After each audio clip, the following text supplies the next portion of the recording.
Grabe, maniniwala ba kayo na for as low as 5,000 pesos ay pwede na kayo magkaroon ng sarili nyong kondo? Oo, tama kayo nang rinig na ang lowest down payment ng studio unit na to ay nasa 5,000 pesos lang. For today's vlog nga, tara samahan nyo kami at dadayo nga kami ng Maynila ngayong araw. At ayan na nga, natatanaw na nga namin yung gusali kung saan kami pupunta. Nagtanong nga kami kay sir kung saan ba pwedeng magpark ng sasakyan. Andito pala kami sa Urban Deca Towers, Cubao. Located ito sa EDSA Corner, Mayor Diaz, Barangay San Martin. At ayan na nga, habang naglalakad kami, napansin namin na ang dami pa palang ginagawang unit dito. At aminin nyo, minsan na rin sumagi sa mga isip natin na tumira sa isang kondo. Kaya man aalamin namin ngayong araw kung magkano nga ba yung kakailanganin mong pera para magkaroon ka ng sariling kondo. Pumasok na kami sa loob nang makita na namin tong mga unit dito sa Urban Deca Towers. Una naming pinasukan tong studio unit na may 13 square meters ang laki. Alam nyo ba na sa halagang 5,000 pesos plus lang ay pwede na kayong magkaroon ng sarili nyong kondo. At ang kagandahan dito, lifetime ownership ito at may clean title ka na panghahawakan. At huwag kayong mag-alala kasi hindi naman ito gigibain after 50 years. Ang studio unit na to ay may kasama ng CR at hindi lang yon, meron na din tong built-in cabinet. At ang maganda pa dito, kapag iti-turn over na sa inyo itong unit na to, lilipat na lang kayo at wala na kayong ibang poproblemahin pa. O diba, sa mga katulad namin na independent na sa buhay, napakasarap lang mag-invest para sa mga sarili natin. Napakaganda nga rin na magiging view nyo dito kasi makikita nyo yung Makati, Ortigas at yung Quezon City skyline. Napakagandang investment nito, lalo na uso na ngayon yung mga staycation at yung mga nagpaparenta.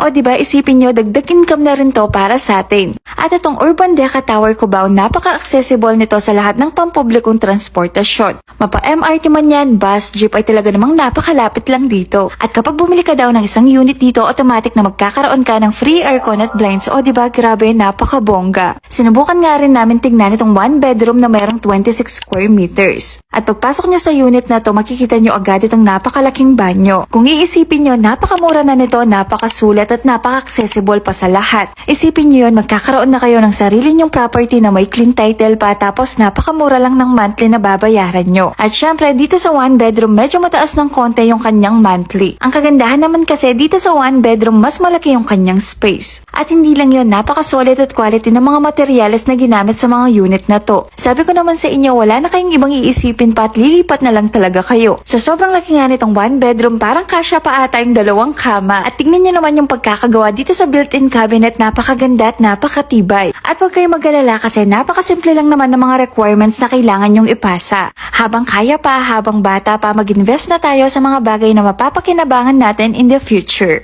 Kaya naman, pag-iisipan talaga namin to ng maigi ng ate ko. At kung gusto nyo rin na mag-inquire dito sa Urban Deca Towers, pag-message na lang kayo sa kanilang FB page. O siyang, dito na lang muna, ha, bye.